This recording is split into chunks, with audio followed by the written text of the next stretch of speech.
I came back home for Christmas after my deployment and I was looking forward to seeing my daughter. I had been sending her money every month, once every $200 to be exact, to help with her expenses while she was in med school. But when I asked her if it was enough, she looked confused. She asked, "What money?" I was taken aback. My parents turned pale and my sister quickly changed the subject. I didn't raise my voice or make a scene, I just waited and watched. It was as if a silent agreement had been made not to discuss this further. 3 days later, there was a knock at the door, and the turkey came out dry, just like it always did. I kept quiet. After being away for 6 months, this was the welcome I received. The stuffing was tepid, the cranberry slices like jelly, all under the harsh fluorescent lights. The same tense silence I've known all my life was there, masquerading as a family tradition. My daughter sat across from me at the table. She was 18 and in her first year of med school. She had the same tired eyes I once had, the same straight posture as if trying to hold herself together. She looked worn down, but in a good way, like she was doing something hard and refusing to quit. At some point, I asked again if the $2,400 I sent each month was enough. She blinked and asked, "What money?" Again, I mentioned the money I sent while I was gone. She tilted her head slightly. "What money?" I reiterated, "The $2,400 I send it to you every month." Her fork slipped from her hand, not dramatically, but enough to make a sound. My mom flinched as if someone had switched on a harsh light. My dad shifted in his chair, and my sister suddenly found her wine glass deeply interesting. My daughter asked, "You sent that to me?" I nodded. "Of course. For rent, textbooks, food. I wanted you to focus on your studies." She murmured, "I thought you couldn't afford that." And even softer, "Grandma said." My sister interrupted brightly, "Is that the pecan pie? I thought we weren't having dessert tonight." I didn't break eye contact with my daughter. I asked what Grandma had said. She glanced around the table and said, Grandma told her I was under a lot of stress, that I wanted to help but couldn't, and that she shouldn't bring it up because it might upset me. The silence that followed wasn't loud or theatrical, just heavy. My mom dabbed the corner of her lips as if playing a part. My dad poured more gravy like the room wasn't smoldering, and my sister muttered something about coffee but didn't move. My daughter was processing it all. She was realizing that the narrative she had been told didn't align with the reality she was facing. She asked me again if I had really sent the money. I confirmed it, explaining that I sent it to the usual account, Grandpa's. She turned toward my parents, not in accusation, but in confusion. "You told me she couldn't help," she said. My mom stood abruptly, saying, "Well, this has turned unpleasant. I think I'll put the kettle on." My daughter looked at them, then back at me, and said, "You let me believe she didn't care." Her voice wasn't loud, it was filled with realization. My sister muttered, "She's being dramatic," and I replied, "She's exhausted." My sister snapped back, "She's 18. Not everything is about her." My daughter got through her first semester of med school thinking I had abandoned her. No one said a word. My mom found something to tidy with the teacups. My dad finally looked up, and my sister poured another glass of wine. My daughter sat there, not angry, not crying, just stunned as if someone had pulled a rug from beneath her feet. She looked at me, and I knew she finally saw the truth. My dad cleared his throat and suggested we all take a breath. My mom straightened the salt shaker as if that could fix everything. My daughter said again, "You said she couldn't afford to help. You said she didn't care."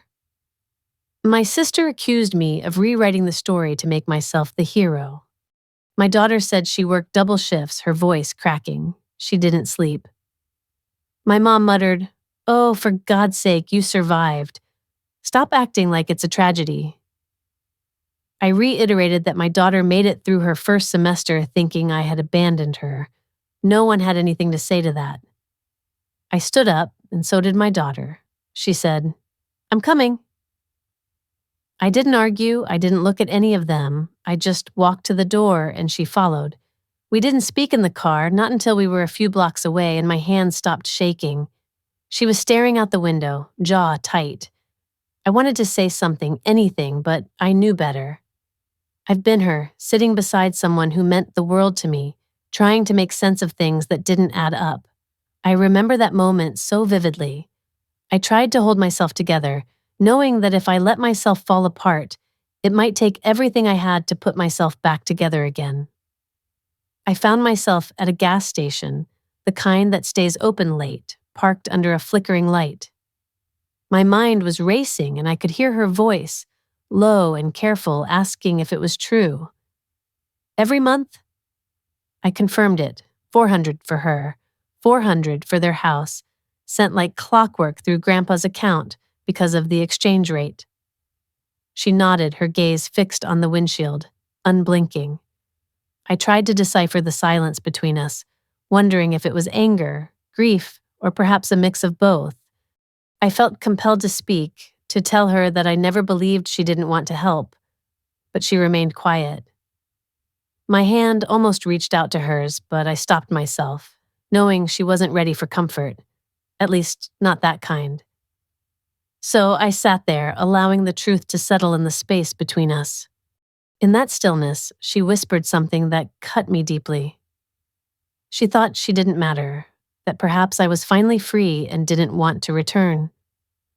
I closed my eyes, assuring her that was never the case. We stayed there for a while, two people in a parked car, trying to thaw the layers of betrayal that had built up over the years. Eventually, we drove to a small hotel at the edge of town. It was Christmas, and everything else was closed. The night clerk didn't ask any questions, just took my card, and I didn't even flinch at the price. The room was clean, albeit dimly lit, with 2 beds, 2 chairs, and an old coffee maker that probably hadn't worked since the Bush administration. My daughter sat on the edge of the bed, took off her shoes, and admitted that she couldn't afford groceries. Sometimes she'd skip lectures to pick up extra hours, and every time she considered asking me for help, she'd hear Grandma's voice in her head, reminding her not to be a burden. I sat beside her, close but not touching, acknowledging that Grandma made her feel like asking for help was a crime. She nodded, confirming what I had long suspected. After she fell asleep, I opened my laptop and logged into the banking portal. The first thing I did was cancel the $400 I'd been sending my parents every month, and then I just sat there, staring at the screen. They had stolen so much from her. My chest tightened as I thought about what else they might have taken. My house, the one my sister Tara begged to stay in while I was away. She claimed the rent was outrageous and promised to look after it, cover the mortgage, maintain it so I wouldn't have to worry. That was our agreement, the only reason I hadn't put it on the market. I could have brought in tenants, earned some income, but instead I handed Tara the keys and convinced myself it was okay because it was family. I logged into the mortgage portal and stared at the screen in disbelief. No payments, not a single one in months. I froze, my mind scrambling for explanations. Maybe the site was buggy, maybe the records hadn't updated yet, but deep down, I knew the truth. It was all there, clearly listed month after month, no payment received. I sat motionless, the laptop on my knees, trying not to be sick. If she hadn't paid it, did I just lose my home? In 3 days, I'll be standing at my sister's door, and nothing about our lives will ever be the same. But to understand how it all came to this, we need to go back. At 5 years old, I couldn't tell you how many mothers I'd had. The one with the chipped bunny mug, the one who smoked menthols, the one who kept the fridge locked. I don't remember their names, just the smells, the ceilings, the different words they used for meals. One woman once told me I couldn't go to the doctor because there weren't enough doctors for things like that. I think that's when it started. The needing, the belief that maybe, just maybe, I could grow up to be the kind of person I always needed. That feeling never left me. When I was 5.5, my parents adopted me. They'd gone through years of fertility tests and endless advice to just relax and let it happen before deciding to take in a child who needed a home. Their words, not mine. That first year felt straight out of a Hallmark movie with brand new toys, warm dinners, pajamas that matched. I was their mission, and they were determined to do it right. I learned to say thank you without being prompted, learned not to cry when fear hit, learned how to fit in. They genuinely tried, those were my happy years. But yes, I carry the guilt of knowing they tried so hard. When I was a child, my family was everything to me. My parents, they were my heroes. I was the adopted daughter, but they never made me feel like I was anything less than their own. Then, when I was 10, something extraordinary happened. My mom got pregnant naturally, despite being told it was nearly impossible. It felt like a miracle, and she was over the moon. My parents were ecstatic, and it was such a joyful time. I remember the neighbors coming over with casseroles, everyone celebrating this unexpected blessing. But then when my sister was born, everything changed. I started to feel like I was fading into the background. It wasn't intentional, I want to believe that. But suddenly, all the attention was on her. If she smiled, it was a big deal. When I achieved something, like bringing home an A on a report card, it barely registered. And if I cried, I was often told I was being overly dramatic. My parents' focus shifted, and I became almost invisible. I heard the same phrases over and over, that I should be grateful they adopted me, rescued me from the system. It was a constant reminder that my place in the family was conditional on their kindness. I tried so hard to show them I was grateful. I worked hard in school, did all my chores, and kept quiet. Meanwhile, my sister didn't have to do anything to earn their love. She got music lessons, birthday parties, and a beautifully decorated room. I got hand-me-downs and a room that never felt quite like my own. If she broke something, it was a learning experience. If I did, it was seen as a flaw in my character. But despite everything, I loved her. She was my little sister, and she had no idea what was going on. When it was time for college, I didn't ask my parents for help. It didn't even cross my mind. I felt like asking for help would be greedy. I convinced myself that working hard and studying late into the night would be a noble struggle, but in reality, it was exhausting. I was so tired that I once fell asleep at a bus stop and had to be woken up by a stranger. Somehow, I managed to get through it and earn my degree.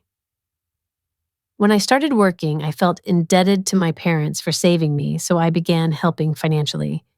I took on groceries, bills, and even helped them go on vacation. When my sister went to college, I contributed to her tuition. It was never discussed, it was just expected. That's how things worked in our family. My success meant financial support for them. Even after I got married and moved abroad, I continued to send money. My dad had set up an account for international transfers, making it easy for me to send money monthly. After my marriage ended, I returned home with my daughter. She was my world, and I promised myself she'd never feel like she was secondary. When my daughter turned 18, she expressed her desire to study medicine. I immediately supported her decision, knowing how expensive it would be. I wanted to give her every opportunity I didn't have. But money was tight, and I knew my job wouldn't cover everything. So I made the difficult decision to deploy for work, which meant being away from her. It was hard, but I knew it was the best way to support her financially. I promised to send her money every month to cover her expenses and continued to send money to my parents for their mortgage. For a while, I thought everything was going smoothly. My daughter and I communicated occasionally through Zoom, and she always seemed tired and preoccupied. I assumed it was just the demands of student life. She never mentioned money, so I believed she was managing fine. I thought I had everything under control until Christmas. That's when it all fell apart. During a family dinner, I asked if the $1,400 I was sending was enough. To my shock, my daughter said she never received any money. That night, I checked the mortgage account and discovered no payments had been made in months. I panicked, fearing the house was in foreclosure. But then I saw a temporary hardship pause filed under my name. There was no foreclosure, just a pause. I felt a momentary relief knowing the house was safe, but then the reality hit me. Someone had impersonated me, submitted false paperwork, claimed hardship in my name. I knew there was only one person who could have done this: my sister. Before confronting her, I made a call to Ethan, a friend who had become a lawyer. He owed me a favor from when I helped him during his law school days. I needed his advice on how to handle this betrayal. I never thought I'd be sitting here, sharing this story with the world. It's not easy to talk about, but I need to get it off my chest. It started with a simple message from Ethan. He noticed something was off with my financial records, and it got his attention. 30 minutes later, we were sitting across from each other at a nearly empty diner. I was in the same jacket I'd been wearing since the airport, and Ethan in his usual casual attire. I didn't even bother with ordering coffee. I slid my laptop across the table, opened the folder, and showed him everything. Bank records, transfer logs, a screenshot of the mortgage pause. Ethan scrolled through them, then scrolled again. He exhaled deeply before saying, "She impersonated you." It looked that way indeed. And there was this account that was supposed to be secure, the one my parents knew about. The $400 was meant for my daughter. Yes, every month, like clockwork. Ethan clicked through the messages I'd forwarded to him. My mom thanking me for taking care of the kid, my dad confirming when the next deposit would arrive. My sister? Well, she didn't thank anyone, but she sure as hell cashed it. And then Ethan asked about the house. I explained that I had a written agreement. My sister had promised to cover the mortgage while she lived there. Did she sign it? Yes, she typed her name, a sort of ironic agreement, I guess. I needed something on record for the bank since I was going abroad. They wanted proof it wouldn't sit empty. Ethan nodded slowly, understanding the situation.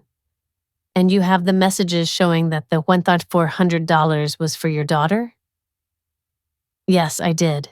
He looked at me seriously and said, "You realize this is solid, not just civil. This could be criminal." I stared at him, feeling a rush of emotions. Will I win? He asked if I wanted them prosecuted or broke. What I wanted was for them to stop pretending I owed them everything. He looked at me deeply, understanding the weight of my words, and said, "I think it's time to go knock on some doors." The next morning, we drove to my house. It felt strange saying that. My house. After all these months. I hadn't seen it in over 6 months. I'd been planning to rent it out, maybe even sell it. But my sister had called, crying about how hard it was to find a decent place. So I'd offered her mine, a roof over her head in exchange for covering the mortgage, just like any tenant would. Except now she wasn't a tenant. She was a squatter with a credit card history of theft. Ethan stepped out of the car with a manila envelope, professional like it was just another Tuesday. I knocked on the door, it opened halfway, and my sister blinked at me, then laughed. Well, look who finally came home. I told her I brought something for her. She took the envelope and opened it, reading aloud, "Eviction notice." She smirked and said it was cute. Ethan calmly pointed out that it was legally binding, effective in 30 days. My sister just rolled her eyes and said not to worry, she was moving out anyway. She claimed she had already bought her own place. I stared at her in disbelief. She shrugged, saying it was done, keys in hand. She thought she'd treat herself for Christmas. That's when I noticed the boxes behind her, taped shut, labeled, half the house already packed. She wasn't bluffing, and then I saw them. My parents in the kitchen, wrapping dishes, helping. I asked what was going on, why they were all there. My mom said they were helping her move like it was perfectly normal. I was stunned. How did she buy a house? My sister grinned and said, "With money," as if I needed reminding what that was. I stepped inside, looking at the boxes, the Tupperware, the framed pictures. I asked where the deposit came from. My sister just grinned again and said it was from not wasting cash on rent. Ethan raised an eyebrow, understanding what she meant. The mortgage she was supposed to pay. Tomato, tomato, she said dismissively. I turned to my parents, asking if they were fine with this. My dad crossed his arms and said she needed a home. I wasn't using it, right? I was furious. I wasn't using it because I was working myself to the bone overseas to support my daughter. And you? I asked them. My mom just said I acted like they forced me. My sister flatly stated that my daughter was fine. She was working 2 jobs, living on cereal. She thought I abandoned her. My mom said to stop being dramatic. Ethan took a step forward and said we'd be in touch, that they'd be hearing from us again about the mortgage, the theft, and the impersonation. My sister rolled her eyes and told us to go ahead. She'd moved on. I looked at her, feeling a mix of anger and betrayal. She stole from my daughter, lied to me, impersonated me to a bank. Did she think this would end because she taped some boxes? She just smiled and said I was jealous, that she was better at life than me. That was when I stopped talking. Ethan handed her the second envelope. It was thicker. She asked what it was, a formal demand. He told her it was the repayment of mortgage value. I remember standing there in that courtroom, feeling a mix of disbelief and anger bubbling inside me. It was surreal to hear them twist the truth so blatantly. My sister, with her nonchalant attitude, acted like she was doing me a favor by impersonating me to pause the loan payments. She said it so casually, as if it was just another chore she had to do.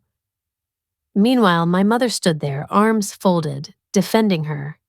"She's your sister," she said, as if that excused everything. But all I could think about was how they had told my daughter I didn't care about her. My own daughter, who had skipped meals because of the stress they had put her through. She was only 18, and yet they expected her to just deal with it, to grow up overnight. It was as if they couldn't see the damage they were causing, or maybe they just didn't care. That night, I went to see my daughter. I needed to see her, to apologize for not being there earlier. When she opened the door, she looked tired, but there was a calmness about her that reassured me. I told her I was sorry for not calling sooner, and she just shrugged it off, saying she figured I was busy with the lawsuit. We sat on her bed, side by side, and I told her everything. I told her how they didn't deny a thing, how they had used my money to buy my sister a house.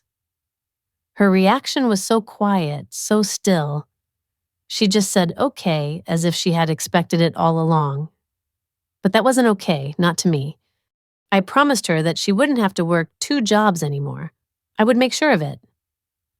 She nodded, but when I asked if she hated them, her response was so mature, so beyond her years. She said she didn't think about them. She didn't have space for that in her life. It was a moment of clarity for me, a moment where I realized that she had found a way to move on, even if I hadn't quite managed it yet. I reached for her hand, and this time she didn't pull away. We sat there in silence, a silence that felt like a step towards healing. In court, they tried to paint it as if the money was a gift. Their lawyer stood there claiming that the monthly transfers were voluntary, a gesture of gratitude. It was ridiculous, insulting even. But my lawyer was steady, presenting the text messages that clearly stated the money was for my daughter's living expenses and tuition. The judge listened, nodded, and asked for the evidence. We handed over the texts, those messages where I had explicitly laid out the purpose of the money. But their lawyer was quick to counter, arguing that there was no legal contract, no binding agreement. It was infuriating the way they twisted the facts, ignoring the truth staring them in the face. Then my father took the stand, and it was like watching a performance. He spoke about how I was a doctor, how I had done well for myself, and how the money was a gesture of gratitude. It was all so rehearsed, so detached from reality. He claimed they hadn't asked for the money, that I had sent it freely. It was painful to hear, knowing how different the truth was. When my sister took the stand, she played the victim, talking about her struggles, as if that justified her actions. She admitted to signing an agreement to pay the mortgage, but downplayed it as an informal thing, something sisters did for each other. The whole thing was a circus, a twisted parody of family and loyalty. They even tried to pin the loan pause on me, claiming I had asked my sister to do it because I was overseas. It was all lies, a desperate attempt to shift the blame. But I held on to the truth, knowing that was all I had left in this mess. I never imagined I'd be sitting here, sharing this part of my life with all of you. It's not easy, but I guess sometimes you just need to lay it all out, you know? So here goes. I was in court that day, waiting for the hearing to start, and I was a bundle of nerves. It was about my sister, the one I'd grown up with, shared secrets with. But now we were on opposite sides, and it felt like a betrayal of everything we once were. My lawyer stood up, confident and composed, unlike me. "Your Honor," he began, and I felt like I could barely breathe. He mentioned something about a mortgage agreement, and then there it was, our key evidence, a recording I had made, and I almost couldn't believe we were actually going to play it in court. I remember the night I made that recording. It was right after we served her the notice. I had this gut feeling to hit record on my phone. Maybe I was hoping to catch something that could help, but I never thought it would lead to this moment. We played the audio. Hearing it echo in the courtroom was surreal. Ethan's voice was the first thing, clear and direct. He was the one who first confronted her. "You impersonated her to pause the loan," he said. And then my sister's voice cut through, so casual, like she hadn't done anything wrong. "You should be grateful I paused the payments for you so it wouldn't go into foreclosure. You act like I wrecked the place." Her tone was so smug, so sure of herself. The room went silent. My heart was pounding. I looked over at her attorney, and he just set his pen down like he knew they had no defense left. The judge leaned back in her chair, taking it all in, and I could feel the shift in the room. Our case was strong, and we were going to win. But there was still this part of me, deep down, that felt the sting of what was happening. This was my sister, after all. And yet, she had done something unforgivable. The ruling came down in our favor. We were awarded full repayment, damages, the whole deal. But then came the twist. My sister didn't have the money. She'd spent it on a new house, one she couldn't afford. It was like watching a train wreck in slow motion. She begged for a payment plan, cried about going bankrupt, said it wasn't fair, but the judge didn't budge. 2 weeks passed, and she missed the court-ordered deadline. The judge authorized a property transfer. The house she had bought with the money she took from me was now mine.